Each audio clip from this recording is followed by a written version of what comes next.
morning, everyone.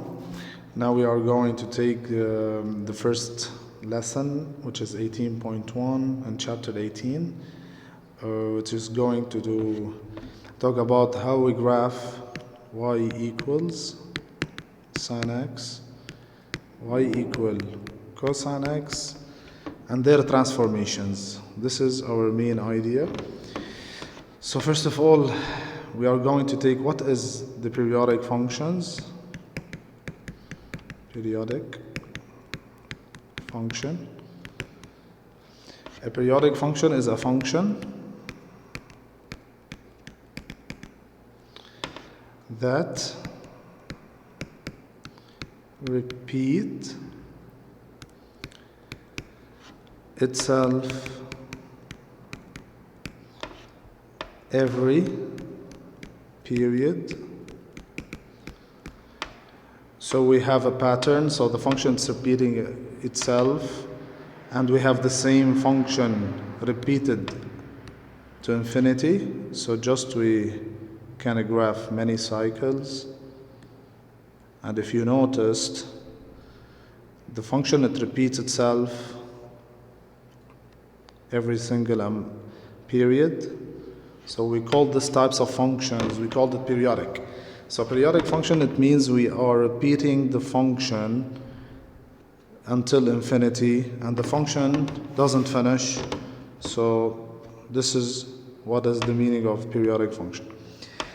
Now we have something called the period. What is a period? It is important to understand it before we start the sine, how to graph the sine and the cosine. The period is the interval needed. That is the interval needed to complete one cycle. So for example, the one that I graph it up, so we notice that from each part, this is a period, because if you noticed, we can just see that we have a complete rotation here, and we can do another one. So this is another period. This is, we call it also a period. And we have it from the other side. You can notice that we have another one, which is another period.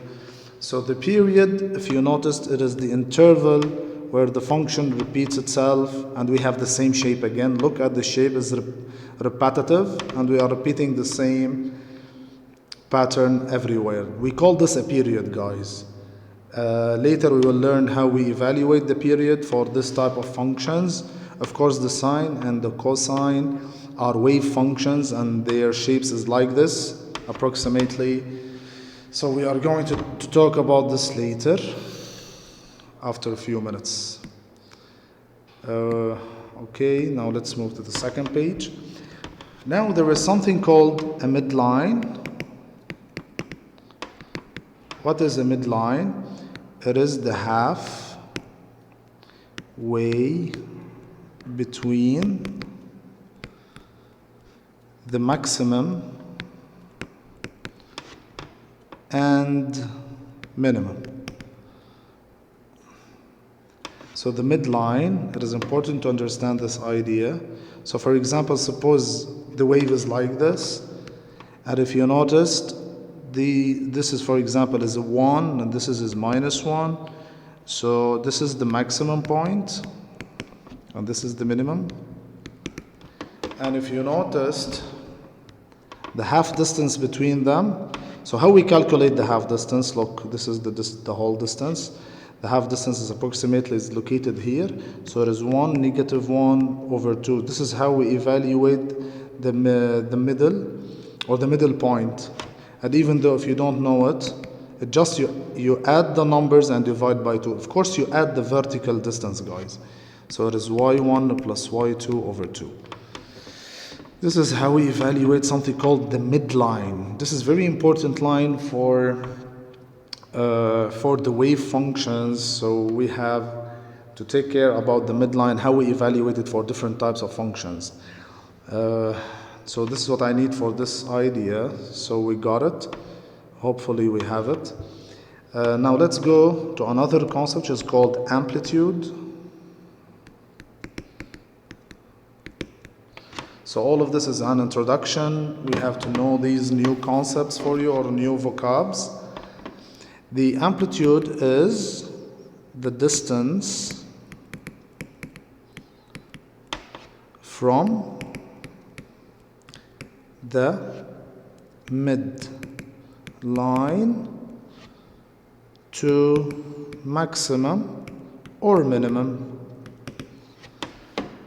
So we call this an amplitude. So for example, suppose that this is the maximum, which is here. For example, suppose that I have it as 2 and down as -2.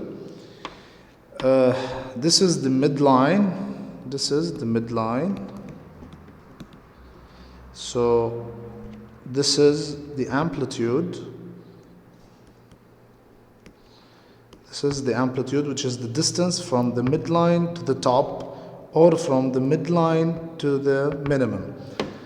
So this is, we call it the amplitude, which is the same as the vertical stretch or compress. We will see it later. So from now on, the distance from the midline to the crust, or say it, or the maximum or minimum, we call it the amplitude. And it will be clear that this is the same as the vertical stretch or compress. We will see it later. So this is the amplitude, the midline. So let's take a summary for what we said. We took the period. So the period is the length of the interval needed for one complete cycle. And the midline is the halfway distance between the maximum and the minimum. And the amplitude is the distance from the midline to the maximum or minimum. Okay. Let's move on.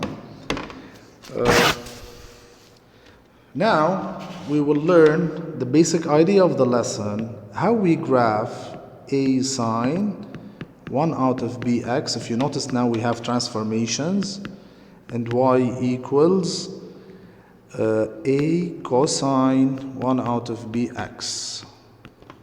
So this is what we need to learn actually.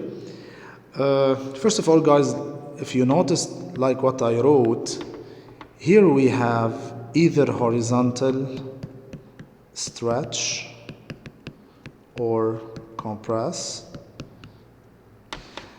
and here we have vertical stretch or compress, and also the same for the cosine.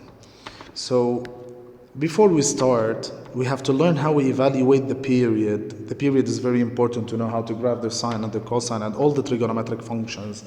So the rule is so easy. To get the period is just we multiply 2 pi multiplied by b. So it's the same as the factor of the horizontal stretch or compress. You will see it later that, so suppose we have a stretch by 2, so b is 2. You have a compress by half, so b is half. So it's easy to evaluate the period before we start. So the period is 2 pi multiplied by b. This is very important to understand it, and in either functions. So this is the period for both. Now, before we start to take any application about how we graph it, we need to take the parent. I will give you the parent for the sine and the parent for the cosine. Then we're going to start our lesson, which is how we graph them. Let's move on.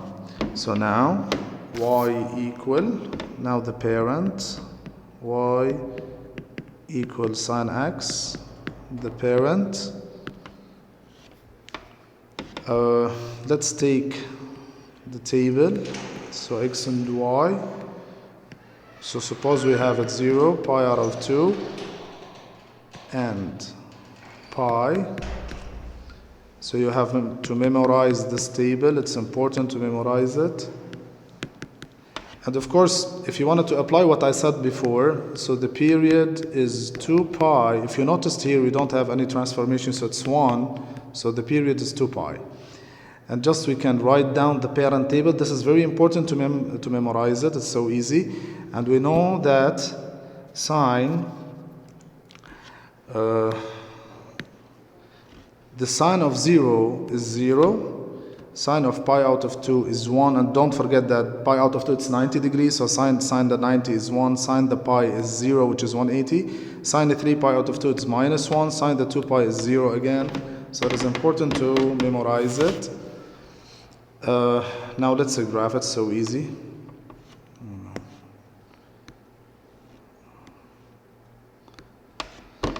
Of course, guys, it's not easy to write on the pad, so this is why we have some mistakes maybe. So look how we do. First of all, we divide the x-axis. Look, take the step as pi out of 2, pi, 3 pi out of 2, and 2 pi. This is how we divide it, and if you notice, this is the maximum and this is the minimum. This is the max. This is again 0. This is the minimum. So we have it here. And again, we have the same level. Now we can just connect the points. This is how we do one cycle of the sine. And notice that the sine x is always between 1 and negative 1. It is impossible for any angle to take a sine which is increased over 1 or negative 1. This is very important, so take a look. This is the parent, we need to memorize it. This is one cycle. Okay.